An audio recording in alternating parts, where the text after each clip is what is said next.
Hello and welcome to this episode of the Business Spotlight. Today we are joined by Andrew Robinson from Paradigm Recruitment. Hi, Andrew. Hi, how you doing? Yeah, good. Thanks. Thanks for joining us today. Thank you for having us. So for those of you that are joining us for the first time, the Business Spotlight, what is it? I know I can hear you asking that question. The Business Spotlight, it's about you learning a little bit more about business, a little bit more about Andrew and his business, and some of the challenges that us business owners face. And if you're thinking about getting into business, or if you're already on that entrepreneurship journey, just to get a little bit of some tips and advice along the way. So, Andrew, if you could just start off by kicking things into touch with who you are, what you do, and how long you've been doing it.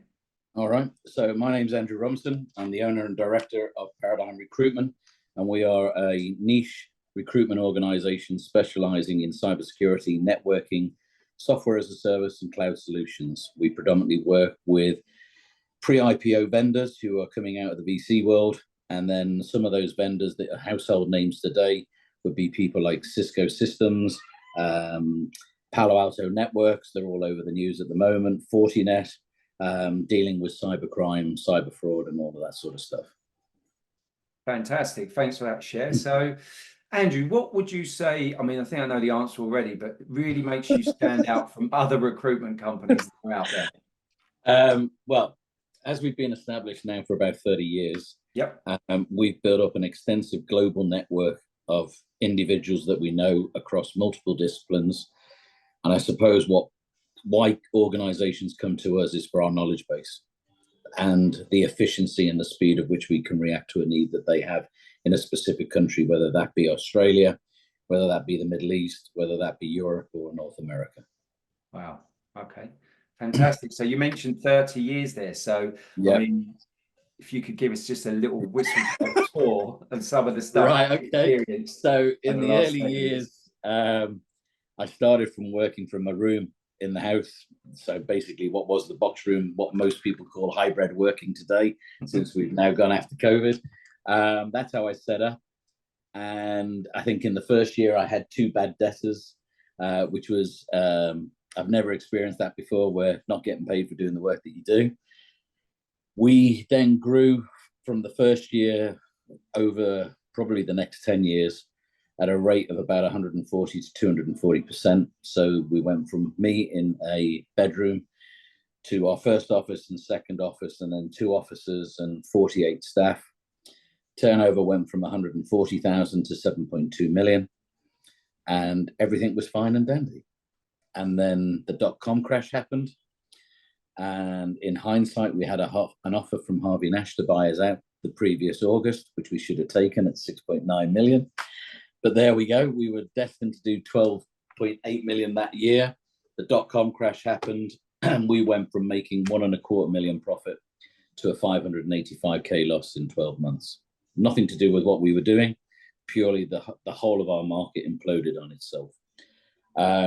We regrouped. Unfortunately, we had to let 50% of the workforce go. Not an easy process to go through, and you have to follow the procedures correctly. And then we started growing again. Then we had the financial crash. Then we had the world recession. And then just recently, we've had a VC crash. So Signature, SVB, and Credit Suisse went bust. They were all big investors into the VC community and pre-IPO startups. That's pre-initial public offering on the stock market, be it the NASDAQ or the FTSE or what have you. So we had a difficult period last year from March through to September. But we've ridden through it all. And I think a lot of that down to our customer base, our reputation in the market for delivery. And we've had 1 or 2 customers who've actually asked us to be their internal recruitment arms. I don't like the word talent acquisition, because you can't acquire talent. You have to go out and, do what we do. And we're managing their recruitment, be it in Europe, Middle East and Africa, and also in Asia Pac for 2 clients. So, that gives us a bedrock and a stable income coming in. And then the icing on the cake is making the freelance placements, where we charge a percentage fee for the work that we do. Wow. That's a phenomenal journey. So, you could sounds say that, like you've had a bit of a roller coaster, to say the least there. So, kudos for you to still having that big smile on your face, Andrew. So, Well, you have one bite of the cherry, as my granddad said to me once, and take the cherry and spit out what you don't like. And I think you can't determine what lies ahead. You can just react to what comes up. And if you have a positive attitude to what's happening around you, invariably you come out on top. absolutely. Yeah, absolutely. Talking of the future, I mean, what sort of looking forward now, what would you say you're going to be your main challenges going into sort I of think main challenges with anybody, when any organization, is what we find is when we start recruiting for a pre-IPO company, they're in hyper growth mode. So they can go from, maybe 20 to 40 staff to 150 to 400 to 1,000 staff in a period of 1 to 4 years. Yeah.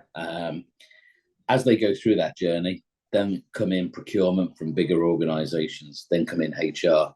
Then they look at what we do and what we charge, and they go, oh, we can cut costs here. So we're constantly doing new business because, at some point with any organization you're working for, there's going to be a life cycle where that journey comes to an end. Yeah. So we're constantly looking forward, constantly looking at where the new markets are coming. AI is a big, big topic out there in the world at the moment. And I don't think many of our governments have actually realized the impact that AI is going to have on the job market and how many jobs are going to go because of it. It might create other opportunities for the workforce, but at the moment, I'm sitting there and I talk to my wife about it and go, this could be a massive impact for kids coming out of college, universities and stuff like that going forward. Yeah, absolutely. So, we are at the leading edge of stuff. I mean, we do a lot of dark web stuff and threat intelligence information. Some of the companies we work with are in that space. And it's fascinating when you hear about what goes on and what they find and what they can deliver to companies to protect themselves against cyber attacks and stuff like that. Yeah. And when you hear the news, where it's emanating from, yes, it is North Korea. Yes, it is China. Yes, it is Russia.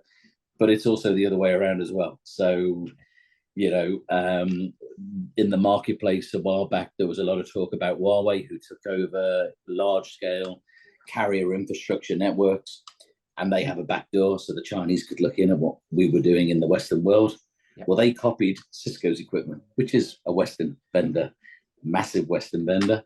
So if there's a backdoor in the Chinese version, there's got to be a backdoor in Cisco's version. But we don't talk about that. So,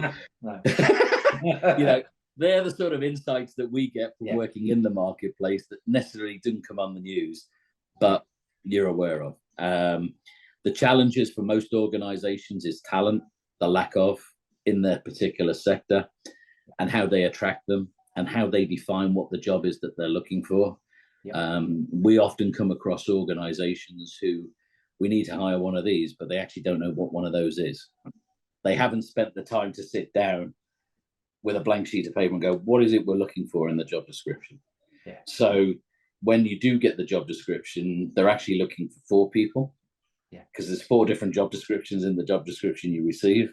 And then we have to help them narrow it down to what they are exactly looking for. Yeah. So, but that comes with the 30 years experience of doing the job. No, of course. No, that's brilliant. And that's some great shares there. So thanks very much for that, Andrew. That's all right. So moving on to yourself then. So as the business owner, what would you say if you had to pick, and I'm just going to say one, what would you say has been the biggest lesson to date that really stands out that you'd like to share with us today? I would have to say we do a lot of what I call worst case scenario planning. Yep. For moving forward and growth and expansion and everything else. When the .com crash happened, we had just doubled the size of our workforce. We had doubled the size of our office space to go from 48 to 98 staff. Yep. And no worst case scenario planning had ever entered my mind that the market that we were working in would implode. Yeah. So having an open mind, flexibility of approach and workforce and everything else that goes with it, and a strong determination to succeed, because without that, we could have easily gone under. Yeah. Yeah, absolutely. No, that's a really good share. And I think that resilience that must have been built from that experience has served you well now over time and still being here today. Well, it's been tested a few times since, 3 or 4 times since. And bad debtors, you can't account for bad debtors. We had an organisation going down on us. They did a pre-pack liquidation, owing us £180,000. So that's a big hole in your forecast. It's a big hole in your cash flow, and it's a big hole in your balance sheet. And having the ability to look at what we were doing and say, right, we need a reserve of this, we need to do that in case of. That's where I'm talking about planning for the future, and not spending every dime you've got today, because you don't know what's around the corner tomorrow. No, absolutely. We've always had a war chest, and one of the lessons that we have learned over the past 30 years, over the 5 market recessions that we've been involved with, it has been that we've worked out we need 6 months cash in bank to see us from the going into it to the coming out of it. Now, in recruitment, we're generally the last in and the first out because of the nature of the beast.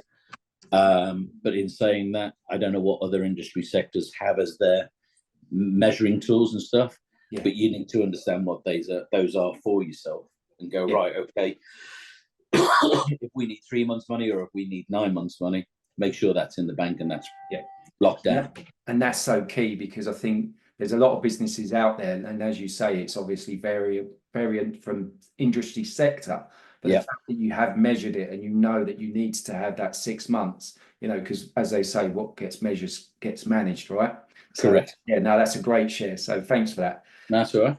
So I'm gonna ask you a question, and it's probably one of my favorite questions to ask people. And I'm showing my age here because I'm gonna be pulling up to your offices in my DeLorean, and we're gonna go back in time.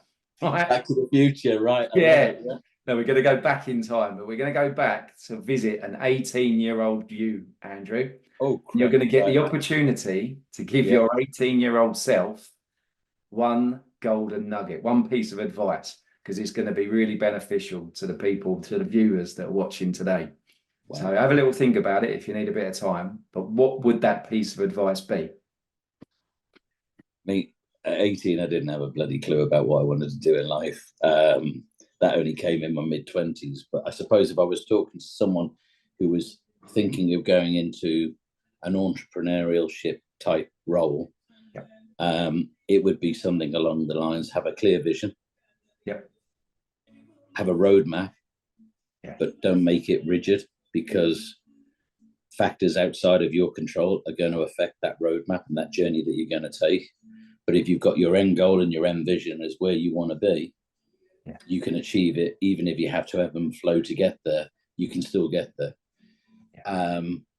Belief in yourself would be part of that as well, because if you don't believe in what you're selling, people ain't going to believe you either. And then tenacity, drive and determination by the bucket loads. Wow. I mean, by the bucket loads, because, I often say when we were hiring a lot of people in Paradigm, can you sell secondhand double glazing door to door? And can you handle that amount of rejection? And if you can't, then don't start the journey. Wow. That's some really, really great. And it's not you. Sometimes it's just the market, or sometimes it's the sector that you're in. There's lots of people in that sector. What's your differential? What's your USP? But it's having that drive, tenacity, and bounce back ability. 100%. No, that's great. And thank you for that share. That's really, all right. And I'm sure there's going to be a lot of viewers that are going to really take something from that. So, Andrew, one more question that I'd like to ask is, you seem quite passionate, very passionate, in fact, about what you do, and you've been doing it for a very long time. So what is it that really inspires you? What is it that puts that fire in your belly to keep doing what you do day in, day out, week in, week out, month in, month out? Winning. Simple, winning. In some of our client base, we don't manage the recruitment process. We are just one of many that they use. Some organizations were exclusive, so you're going to get the placement at the end of the day. In other organizations where we know who we're up against competition wise, Yeah. If I look at the end of the year and go, we've made 60 or 70 or 80% of the placements, then we know that we're better than the opposition. Yeah. And it's having that reaffirmed by your customer base time and time again. And internally, watching people develop in the organization, if you get where I'm coming from. So, we've had people come in, no recruitment, no search experience whatsoever. Yeah. And over the years, they've got their own customer base, they've got their own clients, they're mentoring other people. All of those facets are great to see within your workforce, that what you did 20 years ago, 15 years ago, or 30 years ago is being replicated today, 30 years on. Wow. Yeah, that's really powerful stuff. That's another great share. Thanks a lot, Andrew. That's all right. So just to wrap things up then. So, I mean, how do people get in touch with you? I mean, the website, and maybe right, okay. they want to We get in don't have touch a with you website. personally. What's the best way for people to do that? So we don't have a website. So Okay. that's an oxymoron. We are all over LinkedIn. Yep. We use LinkedIn as probably our marketing tool today. I found personally that we were paying a fortune for a website that literally did nothing. It was wallpaper. Whereas on LinkedIn, we have something like 38,000 followers as an organization. Obviously, from a recruitment point of view, if people want any advice or guidance on how about going about doing stuff, it doesn't have to be our sector. I'm happy to give advice. They could ring us on the office number, or alternatively, they could email me. All my contact details are on LinkedIn, and I will be more than happy to answer any questions that come from your audience. Brilliant. That's fantastic. Well, Andrew, it's been an absolute pleasure meeting you and getting to know a little bit more about you and your business. Thank you very much for joining us today. Thank you for the opportunity. I hope it goes well. Thanks very much. And for all of our viewers today, thank you very much for watching. That's a wrap for this episode of the Business Spotlight. See you all again very soon.